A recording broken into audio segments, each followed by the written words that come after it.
আসসালামু আলাইকুম ওয়ারহমতুল্লাহি ওবরাকাতুহু। আপনি কি কখনো এমন স্বপ্ন দেখেছেন যা দেখে ঘুম ভাঙার পরও আপনার বুক কাঁপতে থাকে? মনে হয় এর ভেতরে যেন লুকিয়ে আছে কোনো গোপন ইশারা। যদি আমি আপনাকে বলি, এমন 3টি স্বপ্ন আছে যা দেখলে কাউকে বলা উচিত নয়, কারণ এগুলো হতে পারে আল্লাহর পক্ষ থেকে আপনার ধনী হবার সুসংবাদ। রাসূলুল্লাহ সাল্লাল্লাহু আলাইহি ওয়াসাল্লাম বলেছেন, সৎ স্বপ্ন আল্লাহর পক্ষ থেকে। সহিহ বুখারী। অর্থাৎ কিছু স্বপ্ন কেবল কল্পনা নয়, বরং রহমতের বার্তা। কিন্তু সাবধান, সব স্বপ্ন সবার কাছে বলা যায় না, কারণ হাদিসে এসেছে, ভালো স্বপ্ন দেখলে কেবল তাকে বলবে যে আপনাকে ভালোবাসে। হয়তো আপনি এখন কষ্টে আছেন, অর্থের টানাপড়েন, সংসারের দুশ্চিন্তা, অপূর্ণ স্বপ্ন, সব মিলিয়ে বুকটা ভারী হয়ে আছে। কিন্তু যদি আল্লাহ আপনার ভাগ্যে হঠাৎ পরিবর্তনের প্রস্তুতি নিয়ে থাকেন, যদি এই স্বপ্নগুলো হয় সেই আগাম ইশারা, ভিডিওটা শেষ পর্যন্ত দেখবেন, কারণ আজ আমি কোরআন ও সহিহ হাদিসের আলোকে এমন 3টি স্বপ্নের কথা বলবো যা আপনার জীবনে আর্থিক রহমত ও সমৃদ্ধির বার্তা হতে পারে ইনশাল্লাহ। আপনি দেখছেন আপনার প্রিয় ইসলামিক চ্যানেল ইসলামের আলো। যদি চান কোরআন হাদিস ভিত্তিক এমন ইমোশনাল ও হৃদয় ছুঁয়ে যাওয়া আলোচনা, তাহলে এখনই ভিডিওতে লাইক দিন। আজকের ভিডিওর লক্ষ্য লাইভ তারিখের সাথে মিল রেখে 10,000 লাইক। আপনি লাইক করে এই দাওয়াতের কাজে শরিক হন। চলুন শুরু করি আজকের রহস্যময় আলোচনা।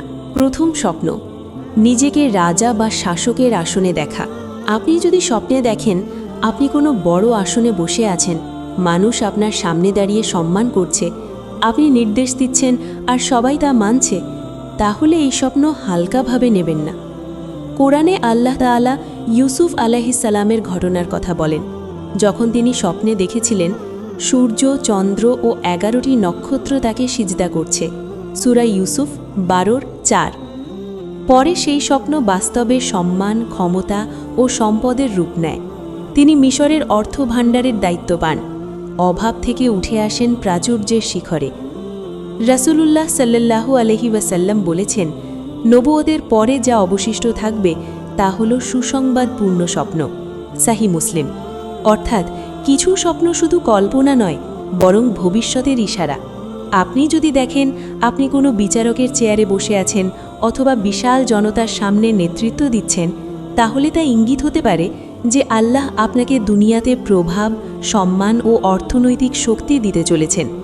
কারণ নেতৃত্ব মানেই দায়িত্ব, আর দায়িত্বের সাথে আসে রিজিকের প্রশস্ততা। ইসলামী স্বপ্ন ব্যাখ্যায় বলা হয়েছে, শাসকের আসনে বসা মানে মর্যাদা বৃদ্ধি, সম্মান এবং সম্পদের বিস্তার।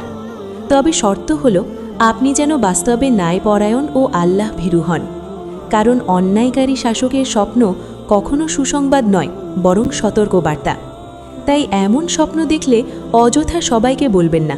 হাদিসে এসেছে, ভালো স্বপ্ন কেবল সেই ব্যক্তিকেই বলা উচিত যে আপনার মঙ্গল কামনা করে। হিংসুক মানুষের কাছে বললে তারা কুদৃষ্টি দিতে পারে কিংবা আপনার মনে সন্দেহ ঢুকিয়ে দিতে পারে। হয়তো আপনি আজ সাধারণ একজন মানুষ, কিন্তু আল্লাহ চাইলে কাল আপনাকে এমন জায়গায় বসাতে পারেন যা আপনি কল্পনাও করেননি। তিনি যার ইচ্ছা মর্যাদা বাড়ান, যার ইচ্ছা রিজিক প্রশস্ত করেন। সূরা আলে ইমরান 3:26। তাই যদি এই স্বপ্ন দেখেন, 2 রাকাত নফল নামাজ পড়ে আল্লাহর শুকরিয়া আদায় করুন, দোয়া করুন, হে আল্লাহ, যদি এটি কল্যাণের ইশারা হয় তবে আমাকে হালাল রিজিক ও ন্যায়ের পথে প্রতিষ্ঠিত করুন। হয়তো আপনার ধনী হওয়ার দরজা খুব কাছেই, শুধু সময়ের অপেক্ষা। দ্বিতীয় স্বপ্ন, নিজেকে বিশাল বাজারে সফল ব্যবসায়ী হিসেবে দেখা। আপনি যদি স্বপ্নে দেখেন আপনি একটি বিশাল বাজারে আছেন, চারদিকে মানুষের ভিড়, কিন্তু আপনি হারিয়ে যাচ্ছেন না, বরং মানুষ আপনার কাছ থেকে কিনছে, আপনার কথা মনোযোগ দিয়ে শুনছে, আপনার পণ্য দ্রুত বিক্রি হয়ে যাচ্ছে, তাহলে এই স্বপ্ন গভীর ইঙ্গিত বহন করতে পারে। কোরআনে আল্লাহ তাআলা বলেন, আল্লাহ ব্যবসাকে হালাল করেছেন। সূরা আল বাকারা 2:275। ব্যবসা ও লেনদেনের মাধ্যমে রিজিক বৃদ্ধি একটি সুন্নাহি পথ। আমাদের প্রিয় নবী মুহাম্মদ সাল্লাল্লাহু আলাইহি ওয়াসাল্লাম নিজেও নবুয়তের আগে একজন সৎ ও সফল ব্যবসায়ী ছিলেন। তার সততা ও আমানতদারির কারণে তাকে বলা হতো আল আমিন। রাসূলুল্লাহ সাল্লাল্লাহু আলাইহি ওয়াসাল্লাম বলেছেন, সৎ ও বিশ্বস্ত ব্যবসায়ী কিয়ামতের দিন নবী, সিদ্দিক ও শহীদদের সাথে থাকবে। তিরমিজি।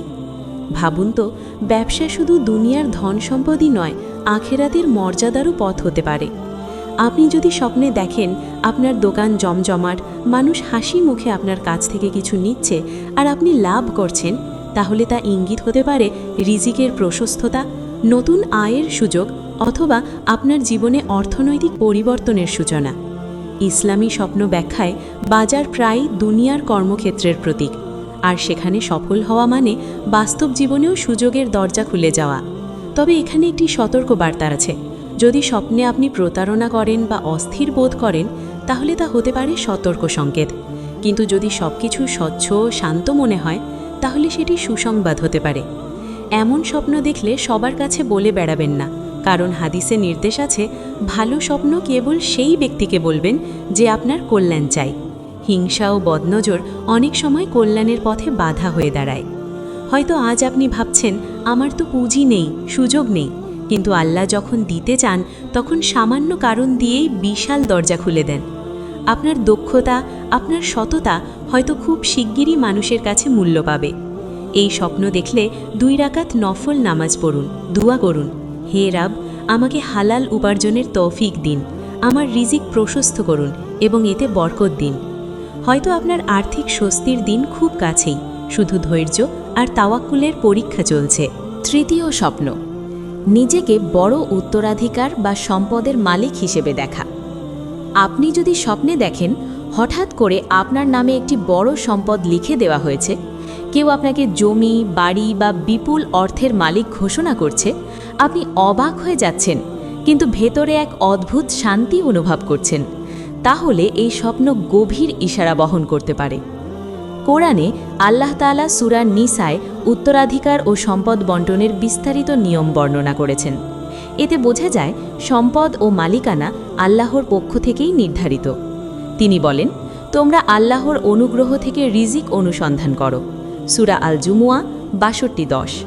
আপনি যদি স্বপ্নে দেখেন কেউ আপনাকে লিখিত কাগজ বা ঘোষণা দিয়ে বলছে এখন থেকে সব তোমার, এটি হতে পারে রিজিকের অপ্রত্যাশিত দরজা খোলার প্রতীক। হয়তো বাস্তবে উত্তরাধিকার নয়, কিন্তু নতুন সুযোগ, বড় কোনো কাজের দায়িত্ব বা এমন একটি আয়ের পথ যা আপনি কল্পনাও করেননি। রাসূলুল্লাহ সাল্লাল্লাহু আলাইহি ওয়াসাল্লাম বলেছেন, যে ব্যক্তি আল্লাহর ওপর ভরসা করে আল্লাহ তার জন্য যথেষ্ট হয়ে যান। তিরমিজি। অর্থাৎ যখন আপনি তাওয়াক্কুল করেন তখন আল্লাহ এমন জায়গা থেকে রিজিক দেন যা আপনার ধারণার বাইরে। ইসলামী স্বপ্ন ব্যাখ্যায় উত্তরাধিকার পাওয়া প্রায়ই বোঝায় অপ্রত্যাশিত লাভ, মর্যাদা বৃদ্ধি অথবা হঠাৎ কোনো কল্যাণের আগমন। তবে এখানে একটি শর্ত আছে। যদি স্বপ্নে আপনি লোভ বা অন্যায়ভাবে কিছু দখল করেন, তাহলে তা সতর্ক বার্তা হতে পারে।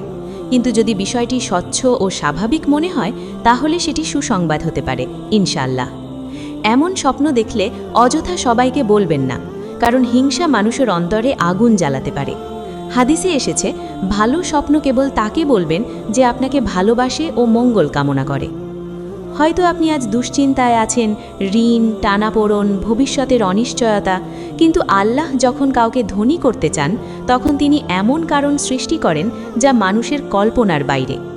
আপনার কাজ শুধু ধৈর্য ধরা, হালাল পথে থাকা আর দোয়া করা। এমন স্বপ্ন দেখলে 2 রাকাত নফল নামাজ পড়ে বলুন, হে আল্লাহ, যদি এটি কল্যাণের ইশারা হয় তবে আমাকে হালাল ও বরকতময় সম্পদের মালিক করুন এবং আমাকে কৃতজ্ঞ বান্দা বানান।